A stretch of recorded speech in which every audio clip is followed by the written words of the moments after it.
Bill house के सामने आ जाए, उसके बाद हमें कोई एतराज नहीं है। जो बिल लोगों के हक में होगा और जिस बिल को असेंबली पास करना चाहेगी, हम उसमें रुकावट नहीं बनेंगे। लेकिन मैं आज के दौर पे यहां पे बैठ के स्पीकर साहब के इख्तियारात में दखल नहीं दे सकता हूं। इतना जरूर कहूंगा कि वहां से बिल अगर आ जाता है हाउस के सामने तो जरूर हम उस पर गौर करेंगे। हम किसी भी चीज को डिसमिस आउट ऑफ हैंड नहीं करेंगे। जहां तक आपके दूसरे सवाल की बात है, कुछ लोगों के तरफ से नेशनल कॉन्फ्रेंस के ऊपर हमला, तो मतलब वो तो होना ही है और मुझे इससे कोई घबराहट नहीं होती। अब फिलहाल जो आपने महबूबा मुफ्ती जी के हवाले से बात की कि वो नेशनल कॉन्फ्रेंस को निशाना बनाती हैं, अब एक तरफ से मैं उम्मीद कर रहा हूं कि वो हमारे उम्मीदवार जो हैं उनके हक में वोट दें, और फिर आपके सवाल का जवाब देते हुए अगर मैं उनको टारगेट करूं तो अच्छा नहीं होगा। तो उस चीज को एक तरफ रख देते हैं। जहां तक सजाद लोन साहब का सवाल है, उन्हें भी हमने गुजारिश की कि वो इलेक्शन से दूर ना रहें, क्योंकि जैसे मैंने कहा, अगर आप नेशनल कॉन्फ्रेंस के हक में वोट नहीं दोगे, आप बीजेपी की कामयाबी के लिए काम कर रहे हो। और क्या सजाद लोन साहब हंदवाड़ा में लोगों को यह बता पाएंगे कि उन्होंने बीजेपी की कामयाबी के लिए मेहनत क्यों की? इस सवाल का जवाब सिर्फ सजाद लोन साहब दे सकते हैं। जहां तक कांग्रेस के हवाले से आपने बात की, कोई दूरी नहीं है ना। राज्यसभा के इलेक्शन में 3-1 का फैसला हुआ और मैंने खुद कांग्रेस के जनरल सेक्रेटरी के साथ दिल्ली में मुलाकात की और मैंने उन्हें समझाया कि पहले 2 सीटों पे देने का सवाल ही पैदा नहीं होता, और वैसे भी जीत की सबसे बेहतर गुंजाइश तब होगी अगर कि चौथी सीट पे कांग्रेस का उम्मीदवार हो, क्योंकि पीडीपी हमारे साथ नहीं है, लेकिन इंडिया ब्लॉक में कांग्रेस के साथ जरूर है। आज जो नेशनल कॉन्फ्रेंस के हक में वोट देने के लिए लेन देन की बात चल रही है, अगर कांग्रेस का उम्मीदवार होता तो शायद ये लेन देन की बात नहीं होती, क्योंकि इंडिया नहीं ना। अब तीसरा सवाल आपको नहीं मिलेगा। इंडिया ब्लॉक के हिस्सेदार होने के नाते शायद कांग्रेस ये उम्मीद करती कि उनका वोट जो है वो पीडीपी को जाता, लेकिन अब 2 असेंबली के बाय इलेक्शन भी आने हैं, इसमें भी कांग्रेस के साथ बातचीत चल रही है। अगर कांग्रेस के पास नगरोटा के लिए एक बेहतरीन उम्मीदवार हो तो हम कांग्रेस के साथ नगरोटा पे भी समझौता करने के लिए तैयार हैं, हमें कोई ऐतराज नहीं होगा। उमर साहब, मेरा सवाल है Anil Sharma, INS news agency से। आप कितना संतुष्ट हैं? 1 साल हो गया है, अपनी पूरी जो कैबिनेट हयात थी, अपने कार्यकाल से कितना संतुष्ट हैं? और दूसरा सवाल यह है कि ट्रंप की तरफ से आज एक और बड़ा दावा किया गया है। इससे पहले भी ट्रंप ने कई दावे करे। ट्रंप की तरफ से दावा किया गया है रूस के तेल को लेकर, भारत जो है रूस से तेल जो है वो नहीं खरीदेगा। तो ये 2 सवाल हैं, इस पर आपका क्या स्टेटमेंट है? और साथ ही साथ आपका जो कार्यकाल 1 साल का हुआ है, आप उस कार्यकाल से कितना संतुष्ट है? आपको पूरी टीम। पहले तो आपके दूसरे सवाल का तो मेरा जवाब देने का बनता ही नहीं है। मुझे क्या लेना देना ट्रंप साहब से? ट्रंप साहब अगर मैं हर ट्रंप साहब के बयान पे टिप्पणी करूं तो मेरे पास काम करने के लिए फुर्सत होगा नहीं, क्योंकि हर घंटे उनके तरफ से कोई ना कोई बयान आ ही जाता है। तो जहां तक ट्रंप साहब के बयान के हवाले से आप रिएक्शन चाहते हो, बेहतर होगा या तो आप बीजेपी से ले लें या मरकजी हुकूमत से लें। जहां तक आपके पहले सवाल का जवाब हो, मेरी हुकूमत से संतुष्ट होना ना होना उसका कोई मायने नहीं ना, क्योंकि अकेले मैंने अपनी हुकूमत को वोट नहीं देना है, जम्मू कश्मीर के लोगों को देना होगा। और ये वोट उनको 4 साल के बाद देना होगा। हम काम कर रहे हैं इस उम्मीद के साथ कि 4 साल के बाद लोग हमारे काम से मुतमईन होंगे। कितना मुतमईन होंगे ये 4 साल के बाद पता चलेगा। अब आज आप मुझे कहोगे मैं अपने आप को कितने मार्क्स दूं, 100 में से 100 दूं, 90 दूं, 70 दूं, 60 दूं, 50 दूं। मैं अपनी जगह मान के चलता हूं कि इन हालात में इससे बेहतर हम नहीं कर सकते थे। आगे जाके और बेहतर करेंगे, ये मेरी उम्मीद है। मुसाब माइसेल्फ रूहानी फ्रॉम द नॉर्थ लाइन्स। मेरा सवाल आपसे है कि आपने खुद डेली वेजेस को भरोसा जताया था कि आप एक कमेटी बना रहे हैं। 19 सितंबर को उसकी मियाद खत्म हो गई है, तो वो सवाल करे कि पब्लिक डोमेन में वो रिपोर्ट कब आएगी। Secondly the question is it's related to this कि पेंडिंग वेजेस जावेद राणा साहब ने उनसे भरोसा जताया था कि पेंडिंग जो वेजेस है उसकी पहली किस्त रिलीज होगी अप्रैल में। हमने देखा फ्लैश फ्लड्स आ गए, ये सब आ गए। तो क्या आपकी सरकार उनकी वेजेस रिलीज करने की कुछ सोच रही है जो पेंडिंग है 72 मंथ्स की पीएचडी? ना, वो जावेद राणा साहब से आपको पूछना होगा। इंडिविजुअल डिपार्टमेंट्स की क्या पॉलिसियां हैं, क्या ये है, वो उस पर मैं आज बात नहीं कर सकता हूं। जहां तक ये चीफ सेक्रेटरी साहब की निगरानी में जो कमेटी बनी है, उन्होंने लगभग अपना रिपोर्ट तैयार किया है। उस रिपोर्ट को फाइनल शेप देके जब वो हमारे सामने पेश करेंगे तब भी मैं आपके साथ शेयर नहीं करूंगा, क्योंकि वो रिपोर्ट जो है वो हाउस की प्रॉपर्टी होगी। वो कमेटी बनी क्योंकि असेंबली में एक कमिटमेंट हुआ, तो सबसे पहले वो रिपोर्ट जो है वो असेंबली के सामने आएगी, उसके बाद फिर आप लोगों को दिया जाएगा। उमर साहब, हाल ही में सैलाब ने हमारे पर कहर बरसा दी है। जम्मू कश्मीर की हालत बहुत बद से बदतर हो चुकी है। क्या सरकार कश्मीर में फूड डोर्स के मसलों के ऊपर कहां तक पहुंच गई? क्या उनका कंपनसेशन मिल रहा है? जम्मू में पुल और मकान बह गए हैं, दरिया ने अपना कहर बरसाया, पुल चले गए, बस्तियां चली गई हैं। क्या स्ट्रेटजी अपनाई आप लोगों ने ताकि उनको रिलीफ जल्दी से जल्दी मिल जाए? आने वाले वक्त में बारिशों का सिलसिला दोबारा शुरू हो जाएगा। विंटर्स आने वाले हैं, श्रीनगर में बर्फ होगी, जम्मू में बारिश होगी। उसके लिए क्या आप जब एसडीआरएफ और चीफ मिनिस्टर्स रिलीफ फंड के तहत जितना हम दे सकते थे और जो गाइडलाइंस के तहत हमें देने की इजाजत थी वो हमने दे दी। अब आगे जाके बाकी रिकंस्ट्रक्शन किस तरह हो, उसके लिए मरकज ने अपनी एक टीम तैनात करके दोनों जम्मू डिवीजन और कश्मीर डिवीजन में भेज के हालात का मुआयना किया। खुद एग्रीकल्चर मिनिस्टर साहब भी जम्मू आए थे, उन्होंने यहां नुकसान का जायजा लिया। हम उम्मीद कर रहे हैं कि मरकज के तरफ से एक पैकेज रिकंस्ट्रक्शन के लिए हमें मिलेगा, ताकि उस पैसे को हम जो नुकसान हुआ है उसको ठीक करने के लिए इस्तेमाल कर पाएंगे। नुकसान बहुत हुआ है, इससे कोई इनकार नहीं कर सकता। 350 से ज्यादा हमारे पुल बह गए, 3000 किलोमीटर से ज्यादा हमारी सड़कें तबाह हुई, एग्रीकल्चरल लैंड, खेतों में लगभग कटाई के लिए फसल जो तैयार था वो तबाह हुआ। कई जगहों पे मकान तो टूटे, मकान के नीचे जमीन बह गई।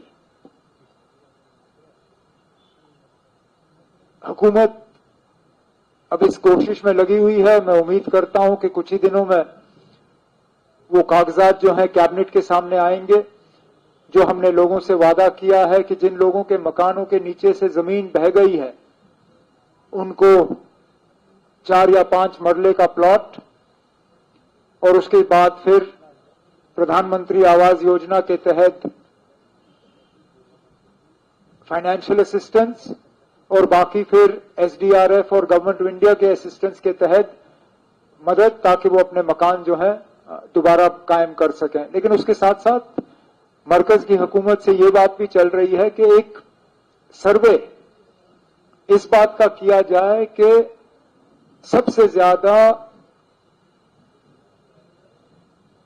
क्लाउड बर्स्ट प्रोन एरियाज कौन से हैं, जहां पे बादल फटने की अब गुंजाइश ज्यादा है, कहां पे हमें और ज्यादा इकदाम उठाने होंगे, कहां पे हमें अपना इंफ्रास्ट्रक्चर जो है वो बेहतर करना होगा। उसके लिए एक टीम ऑफ एक्सपर्ट्स आए जो कि यहां सारा कुछ देख के, मौसमी हालात, ज्योग्राफी हालात, टोपोग्राफी, ये सारा देख के एक कॉम्प्रिहेंसिव हमें रिपोर्ट तैयार करके दे दें, ताकि आगे के लिए हम अपनी तैयारी और बेहतर कर सकें। Sir, I am Himani Kandhari from JK news today. मेरा क्वेश्चन आपसे रहेगा, how long will NC wait for statehood, and if how long will NC will wait for statehood, as opposed to what is the alternative of not waiting for statehood? If not, मतलब if अगर centre promise नहीं पूरा करती है तो NC का क्या अगला स्टेप रहने वाला है? मतलब हमारे सामने तो सारे रास्ते खुले हैं, फिर लेकिन अब मैं उन लोगों में से नहीं हूं जो धमकियां देके कुछ हासिल करने की कोशिश करें। मैं अभी भी उम्मीद लगाए बैठा हूं कि बिना धमकी दिए हुए, बिना जम्मू कश्मीर में हालात खराब हुए, जम्मू कश्मीर के लोगों के साथ जो वादा किया गया है उसको पूरा किया जाएगा। जहां एक तरफ से आप हमारे जो मैनिफेस्टो में लोगों के साथ किए हुए वादे हैं उनका आप रिपोर्ट कार्ड मांगते हो, और आपका मांगना सही है, वहां दूसरी तरफ से जब बीजेपी के दफ्तर में इस तरह के प्रेस कॉन्फ्रेंसें हों तो उन्हें भी पूछे ना, जो वादे करके वो 28 सीटें जीते, उनमें से सबसे बड़ा वादा तो स्टेटहुड का था। और मुझे आज भी याद है वो उन दिनों में हम लोगों को ताने देते थे कि नेशनल कॉन्फ्रेंस वालों को स्टेटहुड की बात करनी नहीं चाहिए, स्टेटहुड दिल्ली से आएगा, जम्मू या श्रीनगर से नहीं। तो अगर स्टेटहुड दिल्ली से आना है और स्टेटहुड का वादा जम्मू कश्मीर के लोगों के साथ बीजेपी ने किया था, तो वो वादा पूरा क्यों नहीं हो रहा है? बाकी आगे जाके हमें क्या करना होगा उसको शायद यहां आज दोहराने की जरूरत नहीं है। हालात उस तरह के बने तो फिर मजबूर होकर हम दोबारा यहां बैठ के एक प्रेस कॉन्फ्रेंस करके दूसरा ऐलान कर लेंगे, लेकिन फिलहाल वो हालात नहीं है। नमस्कार। 2024 की इलेक्शन से पहले सेंटर ने सुप्रीम कोर्ट में वादा तो किया कि इलेक्शन के बाद, कोई नहीं, आप बस हाथ ऊपर रख लीजिए, इलेक्शन के बाद एप्रोप्रिएट टाइम पे स्टेटहुड देंगे। अब स्टेटहुड नहीं मिल रही, तो आपको क्या लगता है कि डिले जो हो रहा है स्टेटहुड का देने का, क्योंकि बीजेपी का भी ये वादा था कि स्टेटहुड देंगे, अब डिले जो है कहीं ऐसा तो नहीं कि they want to pressurize National Conference government, जो गवर्नमेंट, कि बीजेपी को भी पावर में लाया जाए?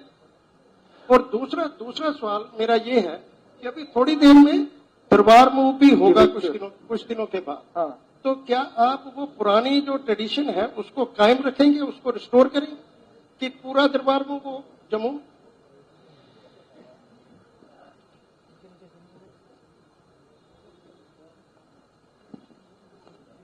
ये बड़े अफसोस की बात होगी अगर के जम्मू कश्मीर के लोगों को अपने स्टेटहुड के हक से महरूम रखा जाएगा सिर्फ इसलिए कि बीजेपी की हुकूमत यहां नहीं बनी। क्योंकि बीजेपी ने शायद ये कभी नहीं कहा था सुप्रीम कोर्ट में या पार्लियामेंट में कि हम स्टेटहुड देंगे, लेकिन तब ही देंगे जब मुख्यमंत्री बीजेपी का होगा। उन्होंने सिर्फ इतना कहा था कि 3 step process, delimitation, election, statehood, कोई इफ नहीं, कोई बट नहीं। अब अगर हमें मजबूर करने की कोशिश की जा रही है कि जब तक हम उनके साथ हाथ नहीं मिलाते तब तक स्टेटहुड नहीं आएगा। तो फिर चलिए ना, मैं मान के चलता हूं कि अगले 4 साल तक स्टेटहुड नहीं होगा, क्योंकि हम लोगों का मैंडेट हासिल करने के बाद बीजेपी के इस साजिश को तो कम से कम हम कामयाब होने नहीं देंगे। अगर लोगों को बीजेपी की हुकूमत चाहिए होती, वो 24 में बीजेपी की हुकूमत बनाते, नहीं बनाया। और हमारा कोई इरादा नहीं है कि बैकडोर से हम बीजेपी की एंट्री यहां कराएं। जहां तक आपने दरबार मूव के हवाले से सवाल पूछा, पहले तो मुझे यह बताइए ना, अब इस दरबार मूव को बंद क्यों किया गया? ये तो मतलब एक परंपरा रही थी, और वो भी 47 से पहले की। जो लोग हमें ताने देते हैं कि हम जम्मू कश्मीर की हिस्ट्री नहीं समझते, हम जम्मू कश्मीर के उन महा हस्तियों की जो है इज्जत नहीं करते, उनकी जो विरासत है उसको तहस नहस करने में तो सबसे ज्यादा रोल तो बीजेपी का ही रहा है।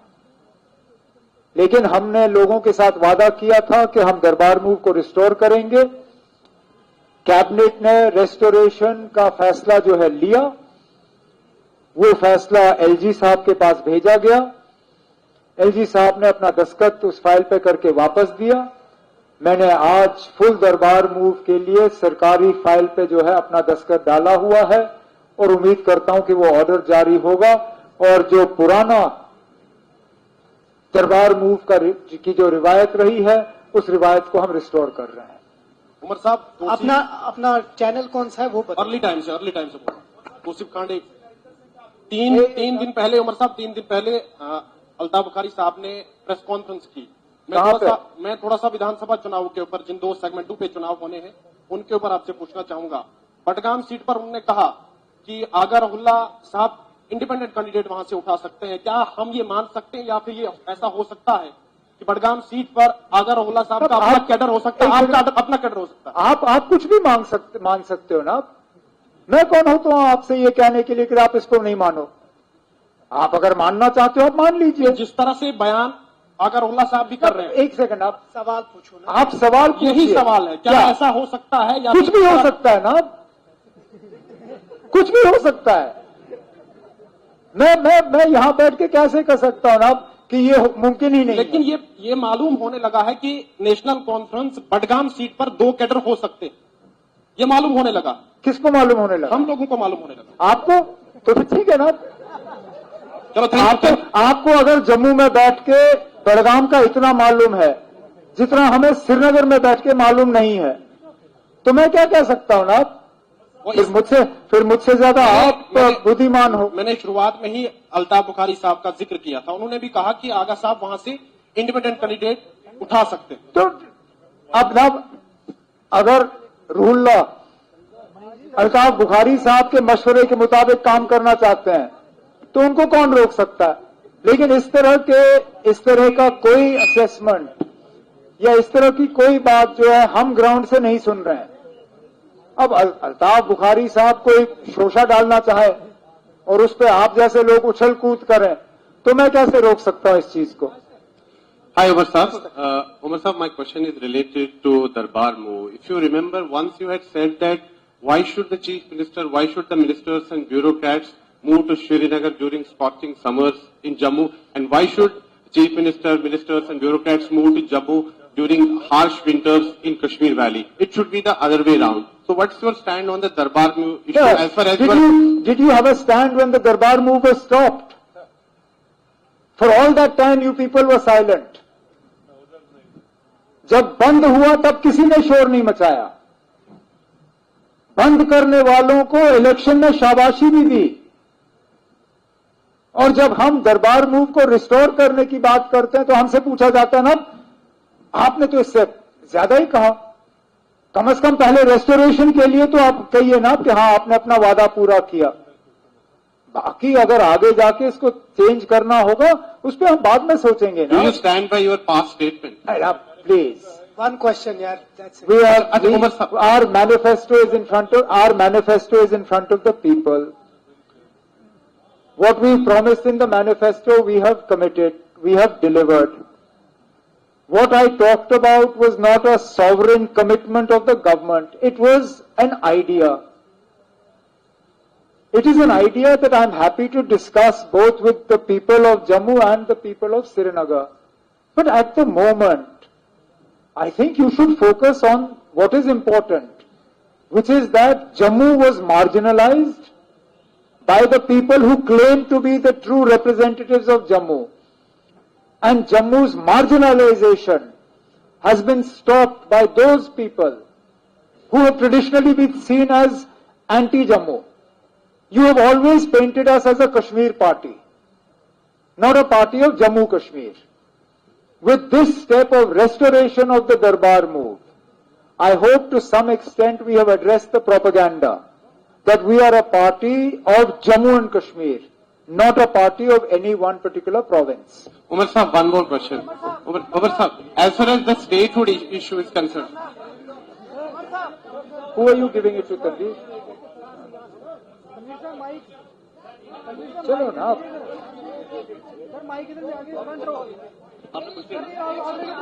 नहीं, आपका हो गया ना। ये नहीं हमने ऐसे नहीं ना, नहीं, not like this. One each ना। उमर साहब, सबसे पहले आपको बहुत बहुत बधाई कि आज आपकी सरकार ने यहाँ 1 साल पूरा कर लिया। जम्मू कश्मीर की जनता के हवाले से बात नहीं करेंगे, आपके सांसद साहब के हवाले से बात करेंगे। उन्होंने कहा है कि एनसी सरकार ने जो है वो जम्मू कश्मीर की जनता के एक्सपेक्टेशंस पर खड़ी नहीं उतरी और जो वादे चुनाव से पहले किए। सर, ये किसने कहा? आगा सैयद रुल्ला मेहदी साहब ने कहा है कि एनसी सरकार जम्मू कश्मीर की जनता के एक्सपेक्टेशंस पर खड़ी नहीं उतरी है। ये आप उनसे पूछ लीजिए ना, मुझसे पूछ। सर, आपके सांसद साहब। मैं रुहुल्ला की बात पे कोई टिप्पणी नहीं करूंगा। अगर उनकी बात पे आपको टिप्पणी चाहिए, आप उन्हीं से ले लीजिए ना, मैं नहीं करूंगा।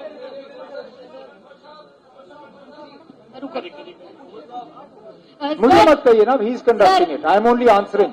Sir, Neha Raina, MH1 news channel से।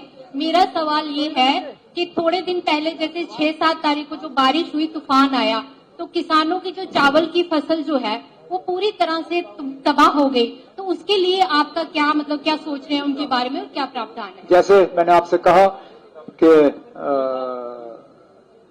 Agriculture minister government of India वो खुद मौके पे यहाँ जम्मू आए, मेरे काबीना के साथी जावेदार साहब उनके साथ थे। यहाँ पे जो लॉस ऑफ स्टैंडिंग क्रॉप दोनों जम्मू में भी और कश्मीर में जो हुआ है उसकी असेसमेंट की गई है। गवर्नमेंट ऑफ इंडिया से एक पैकेज हमने मांगा है, उम्मीद कर रहे हैं कि वो पैकेज मिल जाएगा तो हम किसानों में बांटने का काम करेंगे। सर, रिजर्वेशन में रेशनलाइजेशन की बात की गई थी। कोई भी सरकार, आपने कहा कि 1 साल में तमाम वादे सर, आपने कहा कोई भी सरकार 1 साल में सारे वादे पूरे नहीं कर सकती है। तो रेशनलाइजेशन का जो इश्यू आया था रिजर्वेशन में, उस पे आपने कमेटी भी बनाई, लेकिन अभी स्टेटस उसका क्या है? स्टेटस उसका ये है कि कल जो कैबिनेट की मीटिंग हुई उसमें कैबिनेट सब कमेटी ने अपनी फाइनल रिपोर्ट जो है कैबिनेट के सामने रखी। कैबिनेट ने उस रिपोर्ट को कबूल किया है। अब सोशल वेलफेयर डिपार्टमेंट से कहा गया है कि वो एक कैबिनेट मेमो तैयार करें, क्योंकि हमने कैबिनेट की सब कमेटी की रिपोर्ट जो है वो मंजूर की है। इसके लिए हमें कैबिनेट मीटिंग बुलाने की जरूरत नहीं पड़ेगी। मैं इसको सर्कुलेशन में अपने मिनिस्ट्रियल कोलीग्स के पास भेज के इसको मंजूरी दिलवा दूंगा और कैबिनेट का ये फैसला जो है फिर LG साहब के सामने रखा जाएगा। मैं उम्मीद कर रहा हूं कि अगले 2-4 दिन में ये मुकम्मल हो जाएगा। देखिए, दो सवाल हम एक यहाँ से लेंगे और एक यहाँ से, एंड दैट इज इट। आप ले लीजिए, उसके बाद यहाँ से। Good evening, Omar Sahab. I am Vishal from UNI. A very brief question. How do you describe your 1 year of government in 1 word? I'm not even going to get that. Look, honestly, it's not my job to give you a headline, and you can never reduce a government to 1 word. So therefore, I leave it to you. Please take that away from the speaker. You use whatever word you like. I'm not going to give you a 1-word answer. Respected sir, मेरा आपसे सवाल है। सबसे पहले appreciate करते हैं sir कि आप प्रेस कॉन्फ्रेंस देने आए 1 साल मुकम्मल हो गए, तो उम्र दराज मांग कर लाए थे, 4 दिन 2 आरज़ों में कट गए, 2 इंतजार में। सर 1 साल सरकार बनी हुई है और सरकार को बनकर 1 साल हो चुका है। सर कैसे देखते हैं आप अपने ऑफिस में और एलजी साहब के ऑफिस का जो एक गैप था, क्या वो ब्रिज के तरीके से वो गैप पूरा हुआ? और जो ब्यूरोक्रेसी थी, जो पुराने ब्यूरोक्रेट्स थे, जो यहाँ पे हम कहते थे कि सरकार बनने से पहले काम नहीं करते हैं, क्या सरकार बनने के बाद अब आपकी बात सुनी जाती है? क्या वो ब्यूरोक्रेट्स काम करते हैं?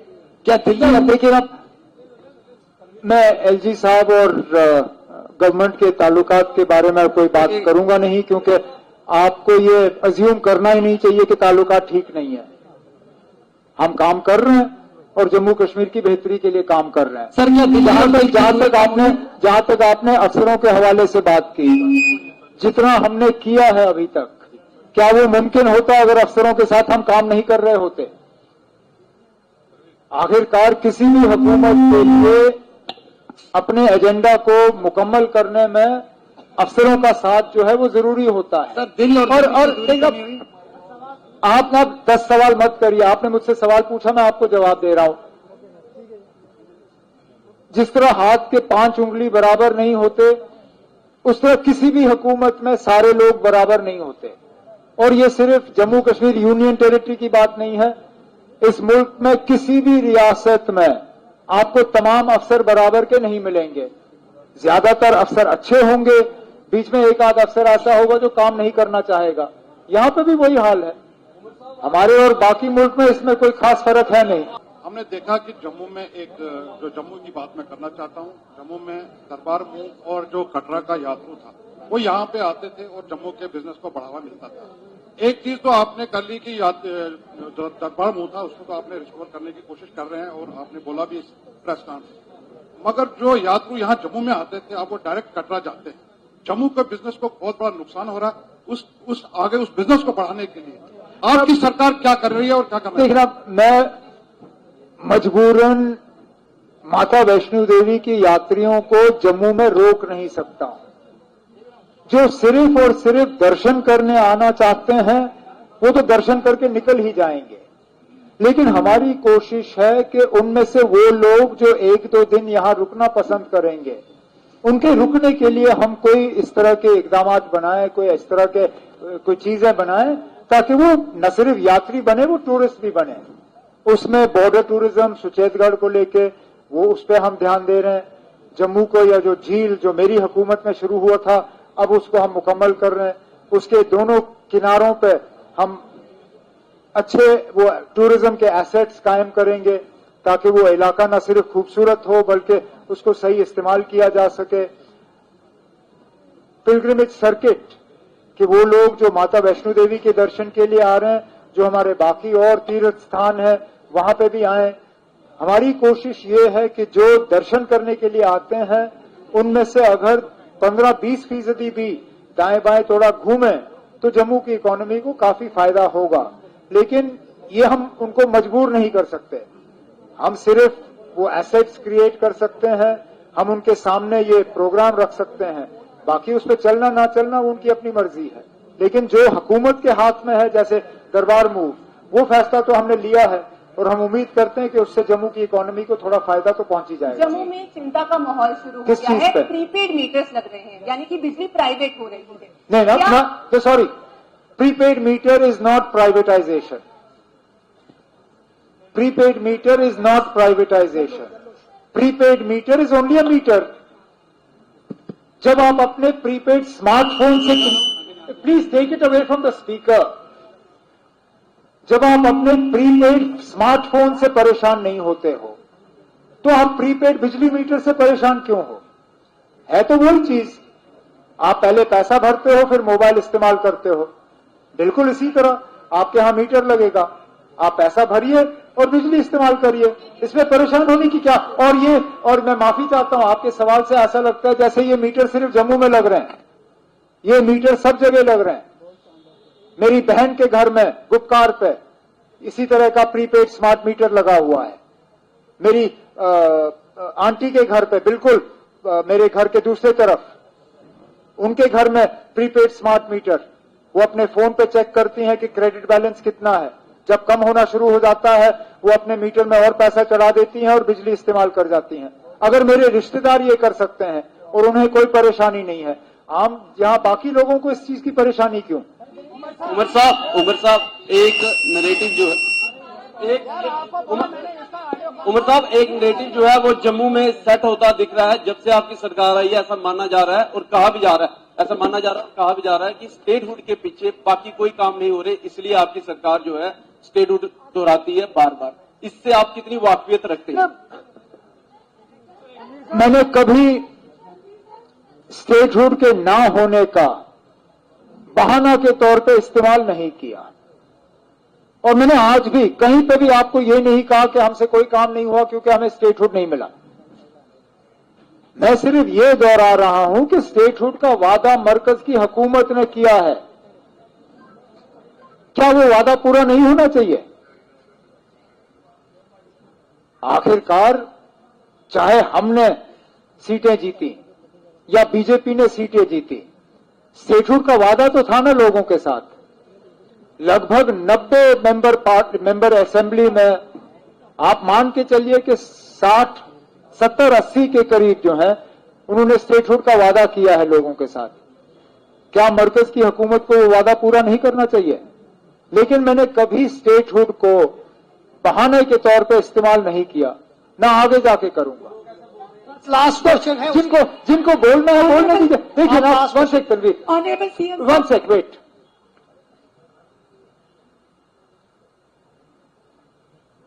कौन बोल रहे हैं? ऑपोजिशन पार्टी, ऑपोजिशन एलओपी, जिनको डिप्टी सीएम साहब ने बड़ा अच्छा नाम दिया है। डिप्टी सीएम साहब भी कभी कभी गजब कर देते हैं।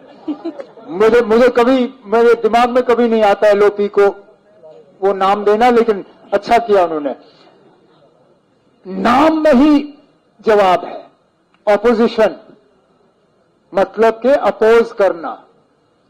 आप कैसे उम्मीद करोगे कि जिसका काम है ऑपोजिशन करना वो हमारी तारीफ करेगा? उनका सारा कुछ तो उसी में है, टाइटल में। That's why I am a minister, he is the opposition. मेरा काम है काम करना, उसका काम है अपोज करना। वो अपोज करता रहे, मैं काम करता रहूंगा, फर्क इतना ही है।